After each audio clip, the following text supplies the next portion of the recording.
So while I have a little bit of downtime waiting for my carburetor part to arrive, I thought I might go ahead and get in the back seat here and take a look at this dome lamp up here at the top. So this interior has been redone, and when I got the car, I did have a bezel or chrome cover over this, but there was just one wire hanging out here. The dome lamp was intact with the cover. Had no idea if there was a bulb in it or not.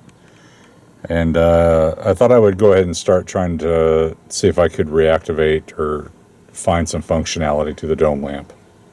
Unfortunately, as I was removing the dome lamp, it did crack and break, which is probably not too surprising since it's 70-year-old plastic and has been, hardening and losing its elasticity for 7 years. For those of you who get one and are trying to take it out, it is a 1, 2, 3, 4 tab type piece of plastic. So it should be a squeeze in from the side, and then release one way or perhaps the other. But mine just cracked instantly. And it's pretty yellowed, and you can kind of see the two-tone effect going on there from just age. So I'll probably have to replace that. To my surprise, there's no bulb in there. That's not surprising. But what is surprising to me is with the doors open here, I've got the left front and rear doors open. I'm actually getting 6 volts at the dome lamp. So that means I do have some type of successful power circuit going to the lamp. I think what I'll wind up doing is putting my fluke meter on there and seeing if I shut the doors, if I actually lose power at the dome lamp, which would be appropriate. Because even back in 1950, they did have, at least on this model, I don't know if the Super and the Special had the same accessory functionality, but they do have a switch that you can see right here for dome light. So the next thing I'm going to do is put a bulb in that dome light, see it light up, and then see if I can shut the doors and get it to shut off. Then we'll move on to the next part, which I'm not sure of, which is that wire right there, which is supposed to be a manual switch to the dome lamp. So it's hard not having redone the interior here. I have no clue at all what the wiring is up there above this redone hood liner. But anyway, we'll put a bulb in there and see what happens. So, as it turns out, as you can see, I do have power and a bulb in there, and I have a functional dome lamp to a certain degree.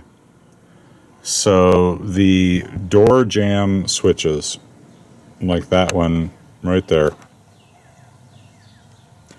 on the front, left, and right, don't activate the dome lamp.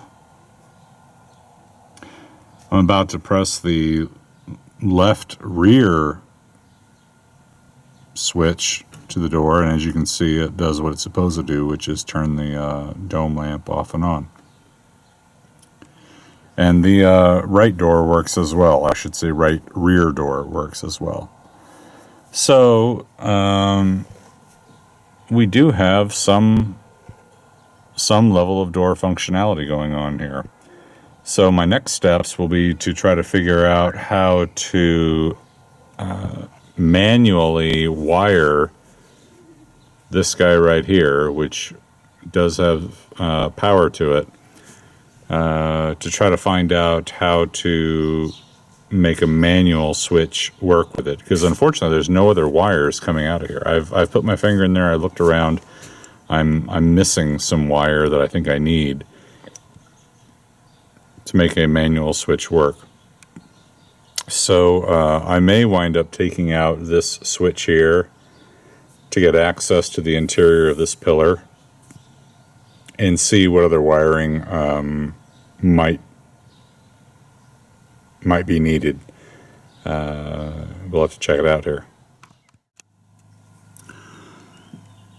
So I took the single wire that's there and put a kind of a jumper wire to a little switch that I bought. It's just a 2-pole switch, just, you know, source and ground type of switch. And if I find a ground to the car, this is a positive ground car, so the entire chassis of this car is an electrical source. If you can touch it to a good body ground, you're going to see that you have light. And if I lose my ground and take it off of that screw that I just am using for convenience, you'll see that your light turns off. So I'll touch that other pole to that screw again, and I have light, and I've removed it, and I have it off. So all I need to do is find some way to attach a grounding wire and attach it to this other pole. Sorry, my wire fell off there. To the other pole of this light, and I will have a switched light source. And I think what I'm going to do is I might take this switch off actually and pull it out so that I have a place inside here to go ahead. I'll pull this entire switch out only to give me access to the interior of this pillar, and I will screw in a new wire that I'll thread up and out through here, and I will then attach that wire, that grounded wire, so to speak, to one of these poles here, and I'll have a switched light source to the dome switch. Alright, so I changed my mind around a little bit here. See that little wire there? That's a pop rivet, and I've pop riveted that black wire there onto the frame. So I have the frame to the switch, I've got the old white wire going up to the dome, and now I have switched power off and on to the dome like it used to be. So now I just have to push all those wires in and put the bezel back on, and hopefully it'll all screw in there and be a happy little switch. Sure. Yeah, all of it. Yeah, that's what I just said. And that is the switch off and on installed. So we're back. I've got some carburetor parts in, and I hope to tackle that today. This is the exhaust manifold valve. It had been kind of derusting as much as I could get in some evapor rust, and the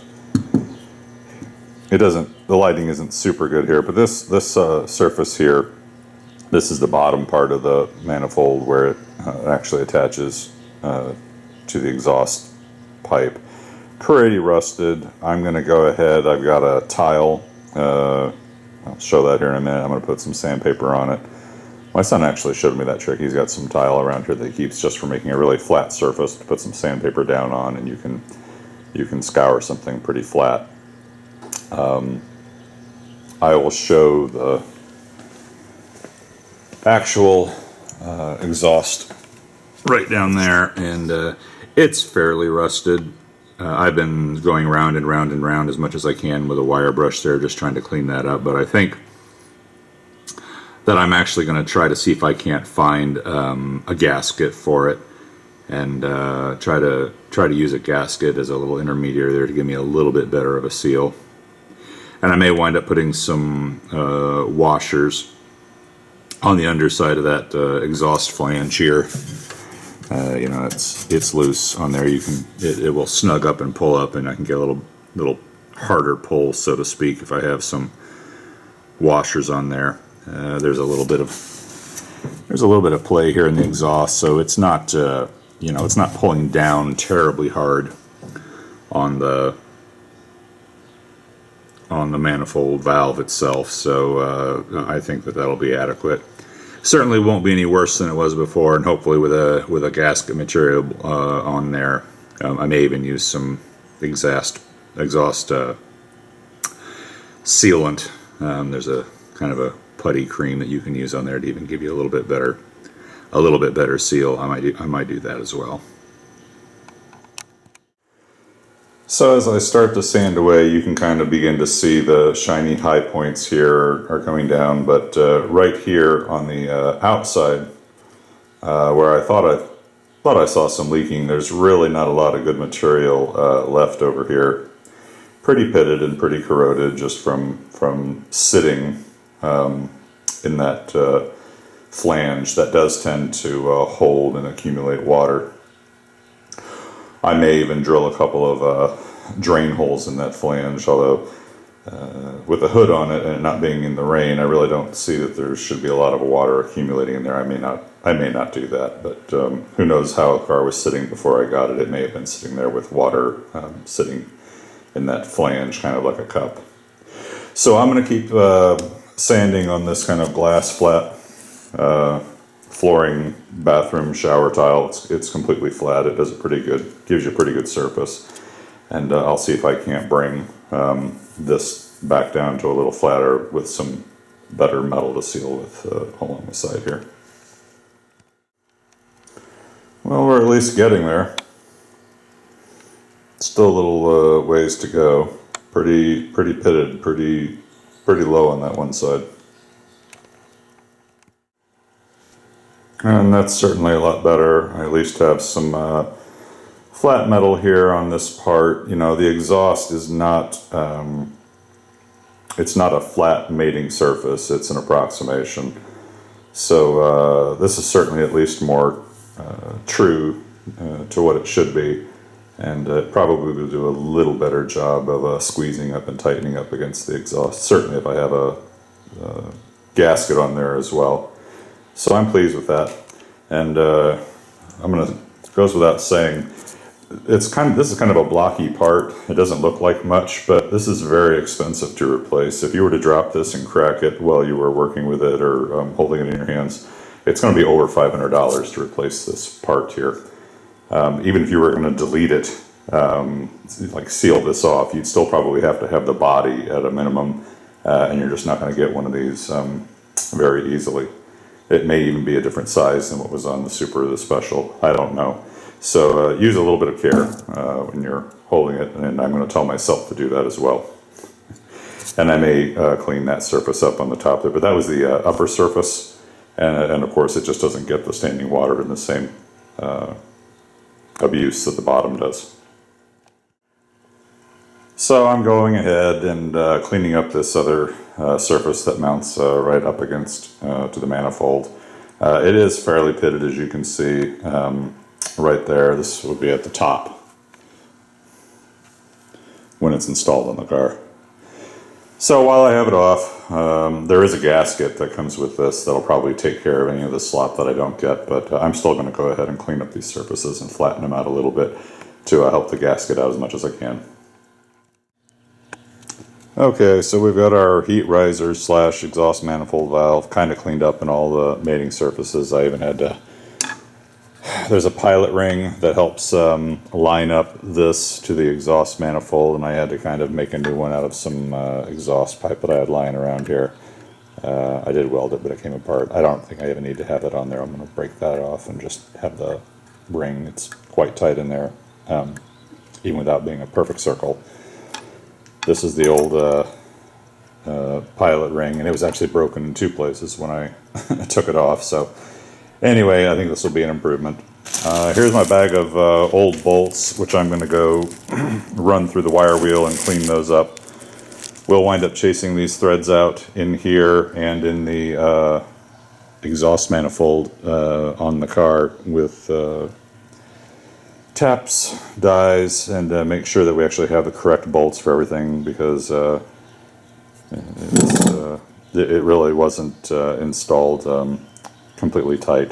This bottom one here, I do believe, was really not getting, or I should say that one, was really not getting any bite at all. And it may be a different sized bolt. I'll have to check this out. But anyway, we'll get that all cleaned up right now and make sure that everything is just right. Okay, we're in a lot better shape now. Every surface has been cleaned up quite a bit. I've got all the bolts cleaned up. I've chased all the bolts and all their holes with taps and dies, which was mandatory. You won't be able to get this put back on here well unless your bolts are threading in pretty straightforward, and that includes taking care of these ones that you can barely see underneath there, but the ones that go into the manifold itself, those have got to be chased out and cleaned out, and everything has got to be easy to put together. So I'm going to have to make a bolt run though, because I'm tired of this bolt right here, which was a metrics head and slightly wrong thread size, so someone just got by with a bolt there, but we'll get a proper size one matching the other one at the parts store, and we'll get this riser back on.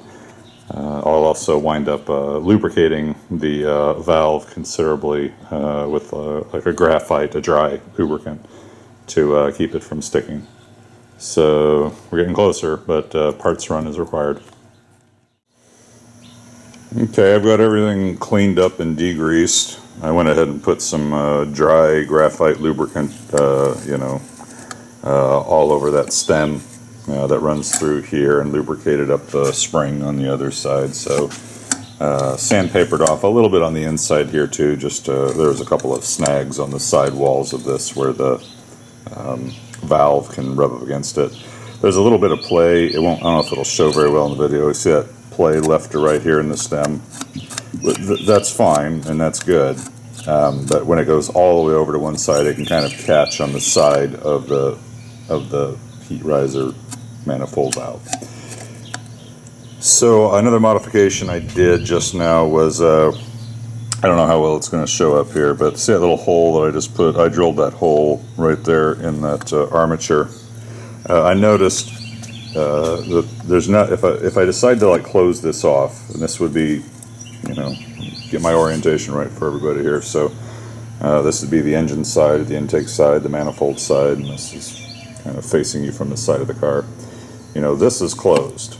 This is all the exhaust being directed to the tailpipe.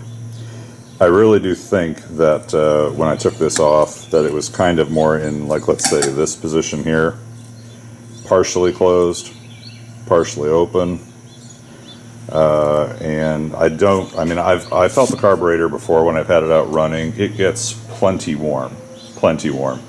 My dad was theorizing with me that maybe they might have even had extra gaskets on there trying to get some height and to try to insulate and isolate the carburetor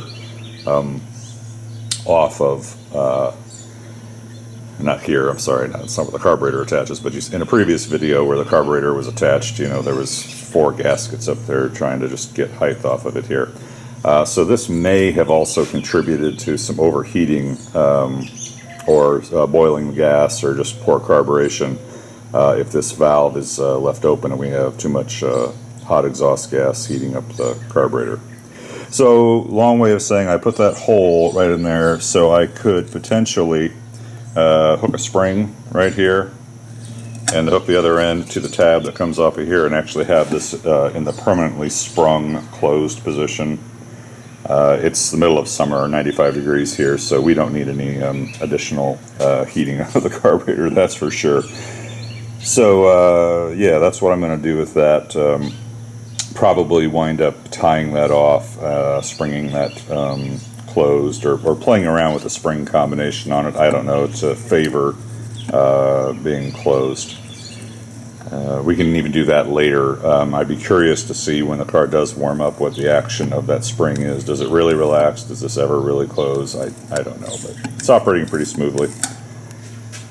The rest of it is just basic bolting up and gasketing. So down here we've got you know, the other gaskets, and I'm going to wind up putting a Permatex makes so many cool products here, and this one here should work pretty good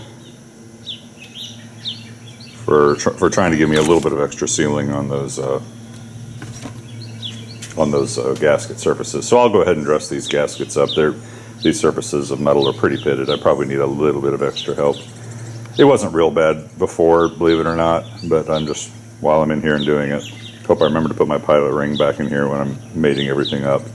And then after I've got this installed on the car, then we'll go ahead and do the last gasket, you know, over there. I bought a new flange gasket, and we'll draw up the exhaust pipe underneath to it and button this all up.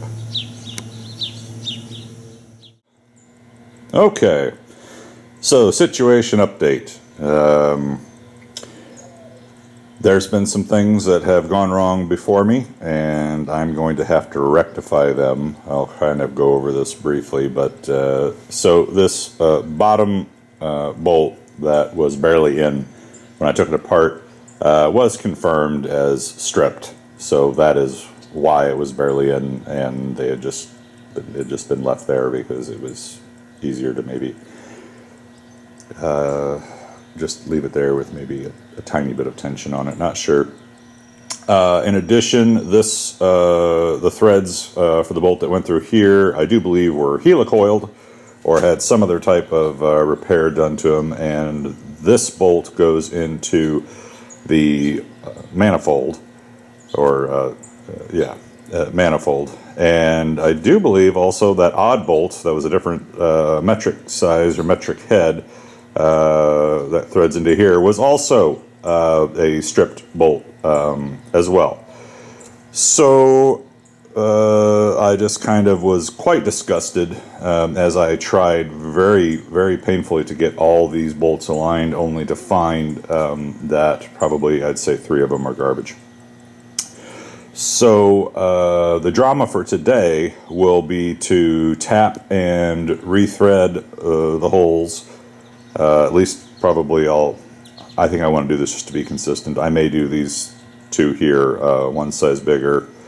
This guy will have to be done as well. And then unfortunately I will have to grit my teeth and, using my best care, re-tap the cast iron into the manifold here. It is not in an ideal place to do it. They are both, you know, if you can see, way down here, kind of out of sight, but there's a good chance, I think there's a good chance that I will be able to maybe get a small drill in there. Hopefully the chuck doesn't bind up against the top part here. I need enough room to drill a straight hole, and I will do my best to try to very carefully and very gingerly tap new threads. Probably, yeah, that's what I'm going to do. There's really no way around it. Nobody wanted to do this before, and I understand why. I'm nervous about doing it myself because I really don't want to have this project expand any further than what we're doing right here. So hopefully I have enough space to do what I need to do under there, and I don't have some other small catastrophe happen. I guess the positive is when I'm done, it will be a much better setup, and all previous transgressions will be fixed. But it put me in quite a foul mood yesterday and has created quite a bit of anxiety as well, because you really kind of get one shot, almost one shot. You can't just keep drilling and tapping threads forever. So anyway, let's go ahead and start, and let's see how it goes. All right, small miracle perhaps. I should go buy a lottery ticket. On a whim, I had bought some longer bolts in case there was more threads deeper into the cast iron than what I thought. Turns out they're There is good thread, I do believe. If you go a little deeper into the manifolds, and I would say probably with a washer, that was probably closer to about where that original bolt had been. And I've got at least probably 4 or 5, maybe even 6 good threads that I should be able to get in onto the manifold side. And if that is the case, I'm gonna go have a party later today, because I was absolutely dreading drilling and tapping those exhaust manifolds. If it can be done, I could do it, but it's a risky thing, and if I don't have to do it, you can golly well bet I'm not going to. So let's see if these longer bolts work.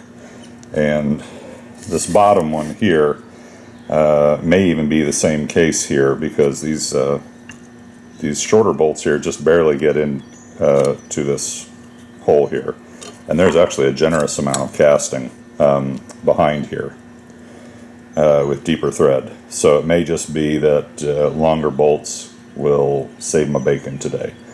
And I'll check out these top ones. I may actually have to drill and tap these top ones. No big deal though. I would do that all day versus having to drill and tap those manifold holes that are where it's such kind of a bad place to get to. So let's see how this goes. Cross fingers. What a complete nightmare, but it got done. Let's see, things that went well, things that went not so well. I did get these drilled and tapped, and those are bigger bolts. Unfortunately, it's very tight tolerances to get everything to line up. I had a real tough time getting all 1, 2, 3, 4, 5, 6, bolts to go together without binding up the other ones there. And I also, as I was doing this one, wound up actually drilling out a little more thread than what I wanted to when I was trying to make it easier for this bolt to get started. So I've just about made it to where this one is almost ready to strip, I think. It's tight, but it's not. I'm afraid to tighten it too much there. It should be good enough, but good grief, that was a nightmare. Oh, and in addition, after I had this thing assembled, my valve wasn't able to move. And that's because one of these bolts that I put here in the back to mount it up stuck out too far, or just had enough sticking out that it would catch it, and I couldn't quite figure out what was going on. But so I took the bolt back out, the one that was in the back here that was loose, that wasn't ever even in on the other original start to this, ground it off a little bit shorter so it didn't stick out so far, and now, as you can see, the valve heat riser is working. Okay, I've wasted half a day getting all this done, so kind of a pain, but maybe we can move on now to the carburetor. Oh, I still have to hook up the manifold, hit the regular exhaust down here too, so that hopefully will be a little more straightforward. Alright, moving on to carburetor. So I have my new part, which at first I thought didn't fit, but it turns out that there was a spring coiled up down in there. And the new part that I got, this spring here, was just a little bit finer, a little bit smaller. So when I put the other spring on the new part, I got a very good fit right in here. You could actually push the plunger up and down and hear it actually sucking, because it was actually sealing against the sidewalls like it's supposed to. So I think that's good. Let's see if we can't just lay this down into the top here.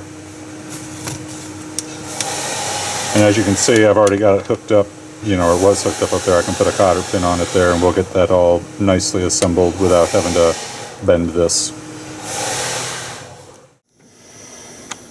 Okay, I know I'm kind of jumping ahead a little bit here, but if you saw the 26th video, then you saw the disassembly of the carburetor and how it came off. So right now I'm just hooking back up the throttle linkage and the vacuum advance, and I've got another tube over here for the thermostat, and I've got a new gas filter, and I'll hook that up to my gas line here. I kind of got this bent out of the way for a while, but so we're coming back together here. It'll just take a little bit longer. Okay, it looks like we've got everything hooked back up here. The float bowl is completely dry on the carburetor, and there's probably going to take a little bit of cranking before we begin to fill up here, but let's go ahead and start turning it over and see if we can't fill up the float bowl and if it'll fire up. Let's hopefully we don't have anything else going on. Oh, I think I got everything pretty much hooked up though.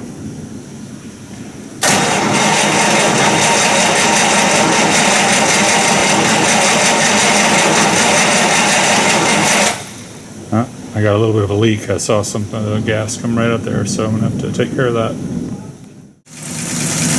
Well, I'll go ahead and just kind of cut to it that obviously it's running. I got it all put back together here for a bit. I'm not really sure. I mean, it's running pretty good at higher RPM, just seems it's fine. But did you hear that hesitation? That could be that I actually don't have the accelerator pump working as well as what it should. It might not be sealing well enough. It's running fine at like higher RPM.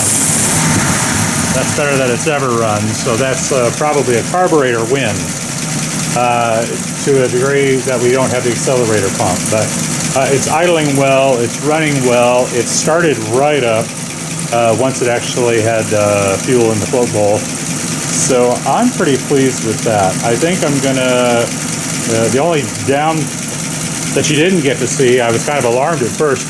I had so much oil and carb cleaner and all kinds of other junk all over the pipes and everything. There was quite a bit of kind of just a white smoke coming out for a while. I had a little bit of alarm that maybe was exhaust, but actually I don't hear exhaust, so I think that actually is pretty good. So I'm going to let it keep running for a while, and I'm going to clean up the shop and clean myself up. It's been a long day of wrenching just to get back this far. But I'm going to sign off now, and we'll see how it does tomorrow.